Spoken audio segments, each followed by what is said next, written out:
하느님의 원리와 기초, 정의가 바탕이 된 사랑. 하느님은 사랑이십니다. 요한일서 4장 16절.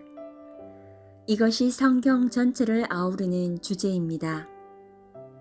여기서 하느님의 사랑이란 때에 따라 흔들리거나 휘청거릴 만큼 약한 것이 아닙니다. 정의가 바탕이 되는 질서 있는 사랑입니다. 이를 알기 위해서는 성 이냐시오의 영신수련 24망에 있는 원리와 기초를 숙지하는 것이 도움이 됩니다. 원리와 기초, 이 말이 귀에 익숙하지 않고 딱딱하게 느껴질지도 모르겠습니다. 그러나 살펴보면 그리 어렵지 않습니다.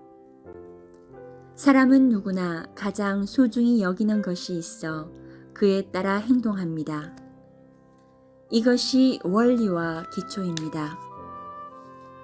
하느님께서 가장 소중히 여기는 것이 바로 모든 것의 기초입니다.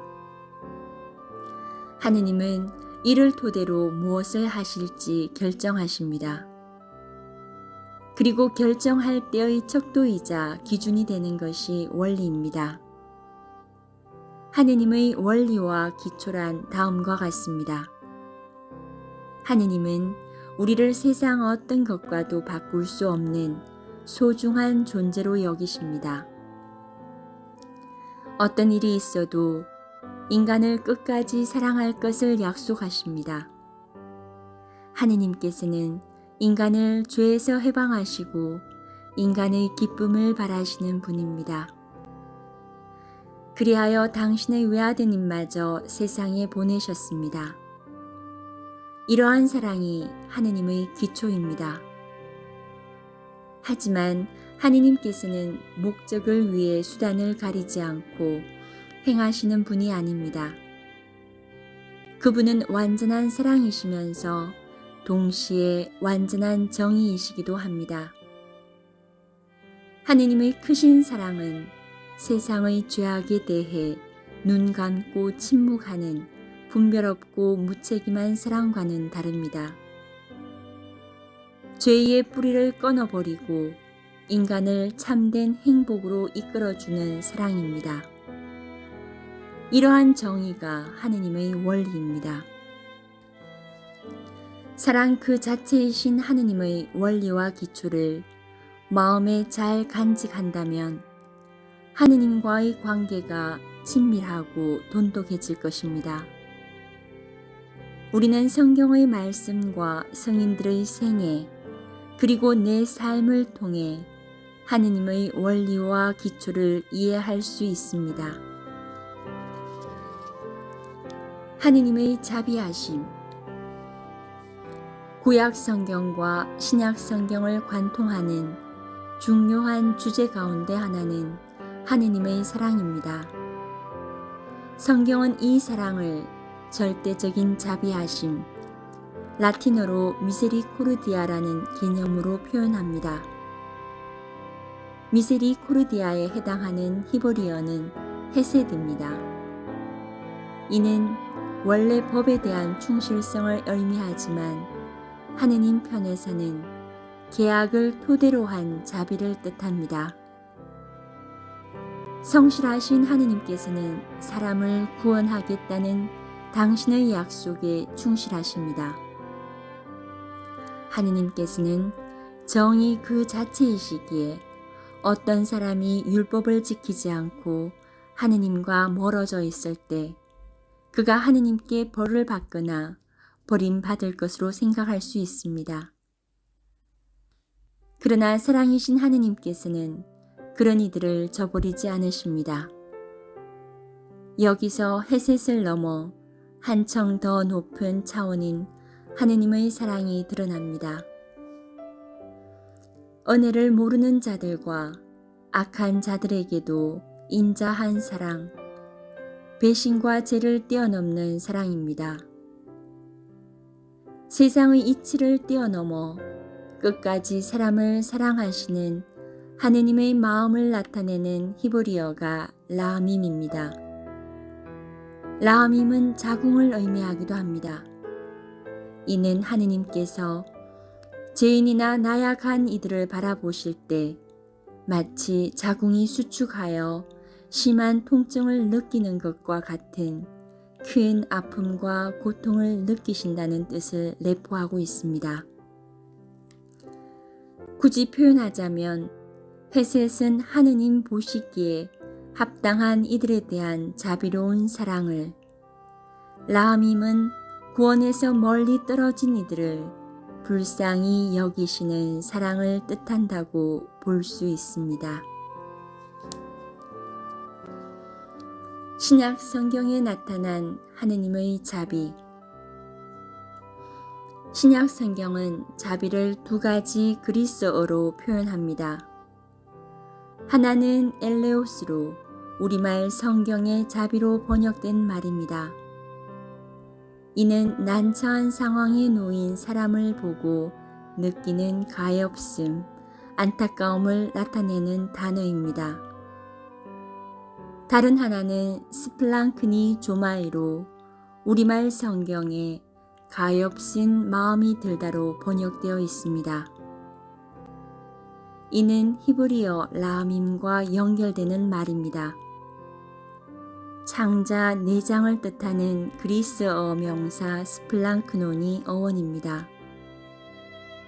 스플랑크니 조마이는 타인의 고통과 슬픔 앞에서 창자가 끊어질 정도로 큰 아픔을 느낀다는 의미입니다.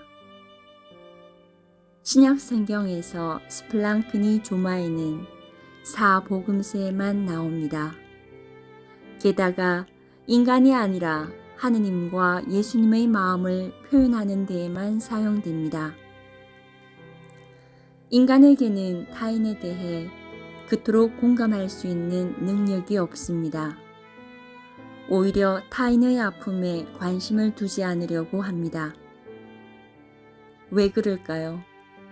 수많은 사람들의 아픔에 그렇게까지 공감한다면 버틸 수 없기 때문인지도 모릅니다.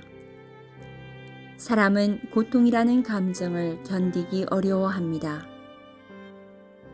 인간에 대해 마음 깊은 곳에서 공감하고 함께 아파할 수 있는 분은 오직 하느님뿐입니다. 그런데 서양의 전통적인 철학과 신학에 따르면 하느님이 고통을 겪는다는 것은 불가능합니다. 고통은 불완전함의 증거이기 때문입니다. 전지전능하시고 완전 무결한 존재이신 하느님께 고통이란 있을 수 없습니다. 그런 하느님이시지만 그분은 전혀 개의치 않고 당신을 내어주면서까지 비참한 처지에 놓인 인간을 구원하길 바라셨습니다. 너희 아버지께서 자비하신 것처럼. 루카복음 6장 27절에서 36절. 2015년에 기념한 자비의 특별 희년의 주제는 너희 아버지께서 자비하신 것처럼 너희도 자비로운 사람이 되어라입니다.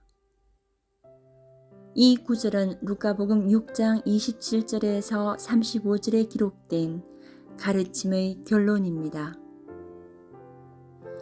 여기서 참으로 놀라운 말씀이 나옵니다. 예수님께서 말씀하신 자비의 깊이는 가난하고 약한 이들을 불쌍히 여기시는 동정심 정도에 그치지 않습니다. 예수님께서 자비를 베푸시는 대상은 당신을 미워하고 욕설을 내뱉고 폭력을 행사하며 모욕을 주는 사람, 그리고 빌린 것을 갚지 않는 형편없는 사람들입니다. 이러한 내용을 들으면 대부분 의아한 마음이 듭니다. 그런 이들에게 자비를 베푸는 것이 가능한 일일까? 하고 말입니다. 우리는 대부분 호감을 느끼는 사람들만 소중히 여깁니다. 원수를 사랑하라는 예수님의 가르침은 우리가 지닌 사랑의 범위와 상식을 뛰어넘습니다. 그렇다면 예수님의 이 가르침을 어떻게 받아들일 수 있을까요? 그분께서는 악인에게나 선인에게나 당신의 해가 떠오르게 하시고 의로운 이에게나 불의한 이에게나 비를 내려주신다. 마태오복음 5장 45절의 말씀을 듣고 어떻게 그럴 수 있지? 하고 생각할 수도 있을 것입니다. 그러나 곰곰이 되새겨 보면 하느님을 원망하고 받은 은총에 감사하기는커녕 보답도 제대로 하지 않는 사람은 바로 나 자신입니다. 하느님께서는 이토록 부족한 내게도 해와 비를 내려 살게 해주십니다. 그뿐만 아니라 나를 위해 십자가까지 지셨습니다.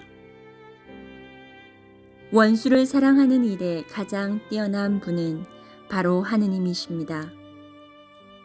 내가 아무런 대가도 바라지 않고 타인에게 헌신하는 근거는 그 어떤 보답도 바라지 않고 당신께 다시 돌아오기만을 바라시는 하느님의 조건 없는 사랑에 있습니다. 그렇기에 자비야말로 인간 구원을 실현하기 위한 하느님의 원리와 기초라고 할 수 있습니다. 되찾은 아들의 비유 루카복음 15장 11절에서 32절. 이 비유에서 작은 아들은 아버지의 재산을 미리 상속받았습니다. 아버지와 형을 버리고 집을 떠나 아버지가 모은 재산을 낭비해 버린 작은 아들의 행동은 도의에 어긋난 것이었습니다. 그런 동생을 책망하는 형의 말은 이치에 맞는 것처럼 들립니다. 큰아들은 매정하기는커녕 성실하고 풍부한 감정을 지닌 보통 사람이었습니다. 그는 동생을 무조건 용서하는 아버지의 사랑을 이해할 수도 동생을 환대하는 아버지의 행동을 받아들일 수도 없었습니다. 아버지의 마음을 그렇게까지 움직이게 했던 것은 이치나 도리가 아니었습니다. 속에서 북받쳐 오르는 연민, 가엾은 마음 때문에 아버지는 작은 아들을 용서하고 잔치를 베푸는 것입니다. 하느님의 정의는 인간의 상식을 훨씬 뛰어넘습니다. 이렇게 자비로운 분은 하느님 외에는 없습니다.